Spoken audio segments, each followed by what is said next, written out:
Bonjour à toutes et à tous. Aujourd'hui, je reçois Antoine Jardin, ingénieur de recherche au CNRS. Il est co-auteur avec Gilles Kepel d'un livre qui s'appelle Terreur dans l'Hexagone, genèse du djihad français, qui est sorti il y a quelques semaines. On a voulu inviter Antoine Jardin parce que dans ce livre, il a notamment écrit le chapitre du vote des musulmans au vote musulman et celui consacré au retournement du vote musulman. Donc nous poursuivons notre réflexion sur l'évolution entre guillemets des Français de confession musulmane. Antoine Jardin, bonjour. Bonjour. Pouvez-vous nous présenter votre analyse telle que vous l'avez écrite dans ce livre récemment publié ? Oui, alors c'est une analyse qui est en deux temps, comme vous l'avez indiqué. Il y a deux chapitres qui portent sur des dynamiques différentes. Première chose qu'il faut bien préciser, c'est que dans ce livre, nous travaillons sur le vote des musulmans, mais des musulmans qui habitent dans les quartiers marginalisés des grandes villes françaises. Donc on ne parle pas de l'ensemble des musulmans de la population française, mais seulement de ceux qui habitent dans ce type de quartier. Ce qu'on a vu dans un premier temps, c'est la constitution d'une démarche d'inclusion dans la vie politique française, avec beaucoup d'inscriptions sur liste électorale et une hausse de la participation électorale entre 2005 et 2012, qui s'est fait principalement en faveur de la gauche. Dans cette période, beaucoup des musulmans français s'opposent à Nicolas Sarkozy, notamment dans le contexte des émeutes de 2005, prennent leur carte électorale pour devenir électeurs français et votent massivement pour Ségolène Royal en 2007, pour François Hollande en 2012. Donc c'est quelque part le premier mouvement d'insertion dans la vie politique française des musulmans. Puis dans un second temps, on voit apparaître à partir de 2012 les premières dissensions et les premières contestations de cette dynamique. Alors ça se voit dès les élections législatives, où beaucoup de candidats se proposent en dehors des principaux partis politiques, et ce mouvement va se renforcer dans les années suivantes avec une défiance à l'égard du gouvernement socialiste qui va amener une partie des musulmans de ces quartiers à se détourner du vote de gauche et à aller, dans certains cas, vers la droite, dans certains cas très particuliers, vers l'extrême droite. Très bien. Comment, sur quelle base vous analysez cette évolution, cette mutation vous dites à un moment donné qu'en 2012, c'est une victoire en trompe-l'œil de François Hollande, c'est une victoire conjoncturelle. Oui, tout à fait. Alors, le phénomène qui est quand même important dans la période de 2005 à 2012, c'est que ce vote massif pour la gauche dans les quartiers populaires, il est d'abord structuré, mobilisé par l'opposition à la droite incarnée par Nicolas Sarkozy. Donc on n'est pas dans une période où il y a une vraie affiliation entre l'électorat des banlieues et la gauche, mais plutôt une période de rapprochement et d'accord tacite dans des conditions particulières. Donc cette période qui va de 2005 à 2012, elle n'est pas suffisante pour fidéliser un électorat qui serait loyal et systématiquement attaché à un vote de gauche. C'est la raison pour laquelle la victoire de François Hollande, elle dépendait des conditions d'opposition à Nicolas Sarkozy. Une fois Nicolas Sarkozy retiré du jeu politique, après sa défaite de 2012, eh bien il ne joue plus le même rôle polarisant dans la vie politique française, et une bonne part des habitants des quartiers populaires, déçus par François Hollande, privés quelque part de la menace et de leur opposition à Nicolas Sarkozy, vont chercher d'autres opportunités et d'autres possibilités de discours politique. Donc c'est ce mouvement-là qui explique le mouvement d'éparpillement des opinions dans ces quartiers et qui explique une bonne partie du mouvement de retrait qu'on voit à l'égard de la gauche, notamment aux élections européennes et municipales qui vont suivre en 2014, puisque dans certains quartiers, ce sont près de 80% des personnes qui ont voté François Hollande en 2012 qui ne sont pas revenues voter pour un candidat de gauche. Et la gauche, perdant ainsi 80% de ses voix, se retrouve en grande difficulté, ce qui va l'amener à perdre un certain nombre de villes dans des territoires comme la Seine-Saint-Denis. Comment vous expliquez que cet électorat français de confession musulmane dans les quartiers ait pu voter à un moment donné pour la droite post-défaite de Nicolas Sarkozy ? Alors, c'est un phénomène complexe, il n'y a pas une explication. On a souvent dans le débat public des gens qui proposent un choix parmi d'autres en disant c'est le chômage ou c'est le mariage pour tous, et donc on aurait des systèmes d'explication monocausaux. Ce n'est pas la situation dans laquelle on se trouve. La première raison pour laquelle les gens se sont détournés de la gauche, c'est d'abord une déception sur les enjeux économiques.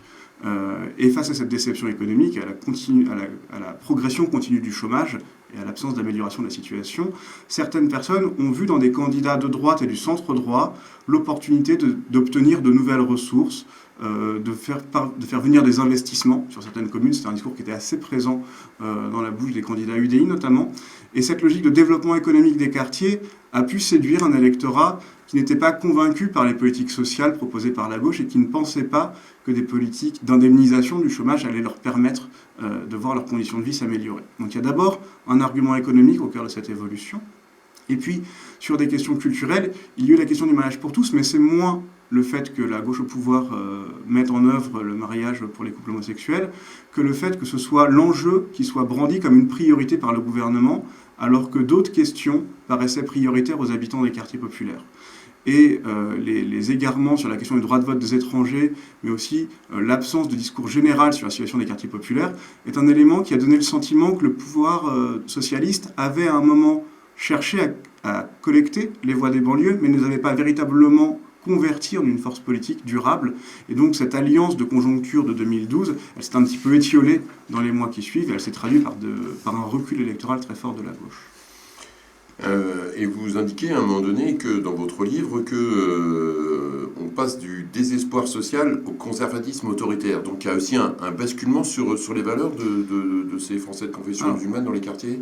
Ça, on l'observe, mais on ne l'observe pas pour l'ensemble de la population musulmane de ces quartiers. Il ne faut pas généraliser les choses. Pardonnez-moi, parce que d'ailleurs, à un moment donné, vous dites la mixité sociale est beaucoup plus profonde dans la réalité qu'il n'y paraît dans les représentations. Tout à fait.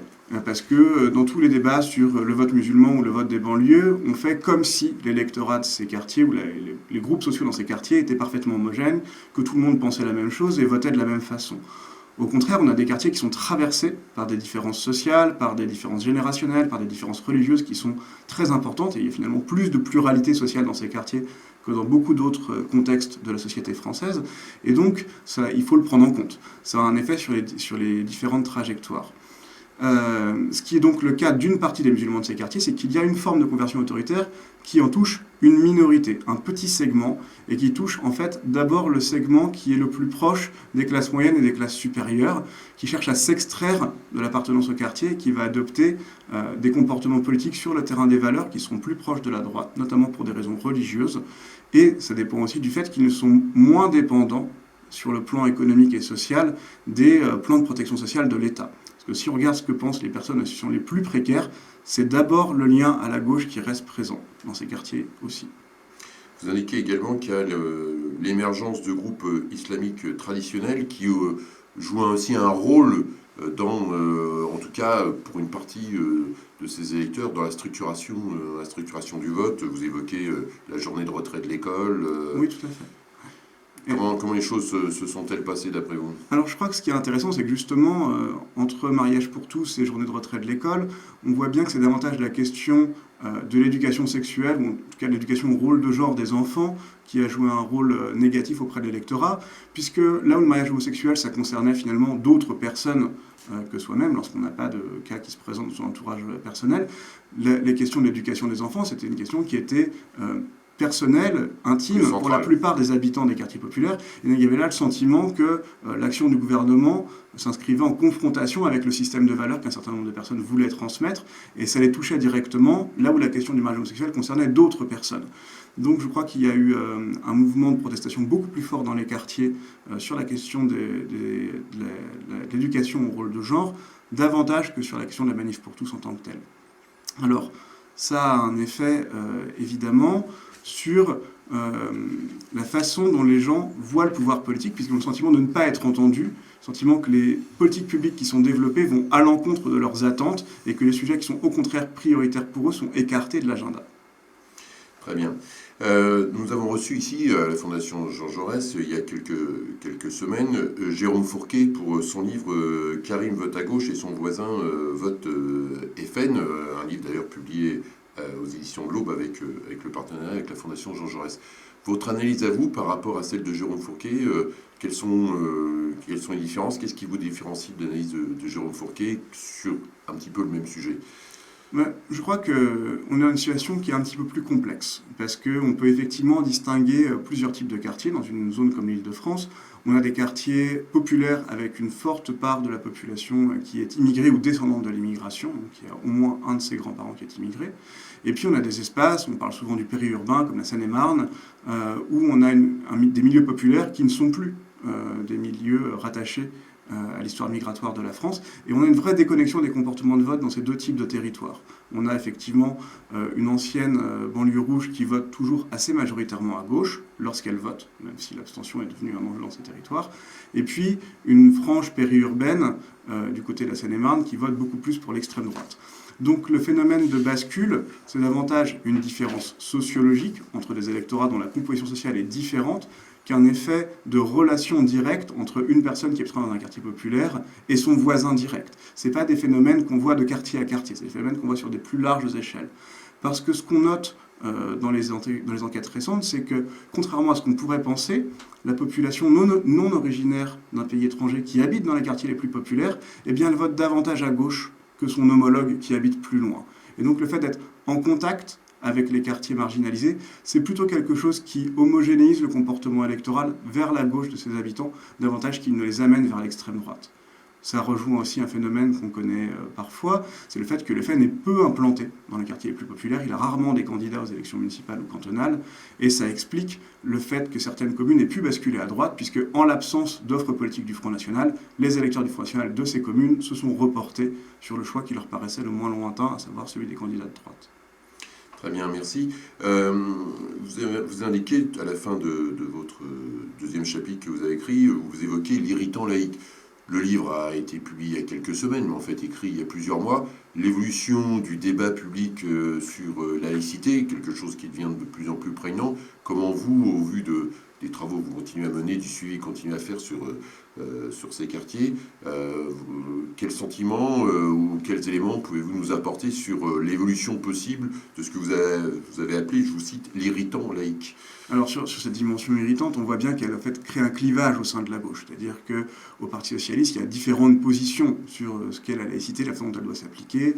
On a vu les allers-retours et les échanges parfois assez tendus entre Jean-Louis Bianco, le président de l'Observatoire de la laïcité, et Manuel Valls, chef du gouvernement.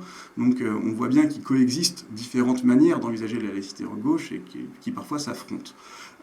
Cette question de la laïcité, elle devient en fait un enjeu central aujourd'hui parce que alors que dans les années 80, le fait de parler des questions de laïcité, des questions d'antiracisme, c'était un ciment idéologique pour une gauche qui était en proie à des difficultés économiques dans le cadre de l'époque, aujourd'hui, au-delà des questions économiques, les questions sociétales et culturelles sont des enjeux qui fragmentent la gauche davantage qu'elle ne l'unifie. Et c'est donc là qu'on voit apparaître un nouvel enjeu sur lequel l'électorat de droite est beaucoup plus homogène que ne l'est l'électorat de gauche. Donc il y a un défi pour la gauche, savoir comment vont se structurer ces différentes lignes et comment les prises de position vont établir ces relations avec un électorat qui parfois a des revendications religieuses et souhaite des modifications dans la norme de la laïcité ou l'application de la laïcité. Très bien, merci. Merci à vous, Antoine Jardin. Je ne peux recommander à nos amis de lire le livre de Gilles Kepel avec Antoine Jardin, Terreur dans l'Hexagone, Genèse du djihad français, paru chez Gallimard. Merci à vous, à très bientôt.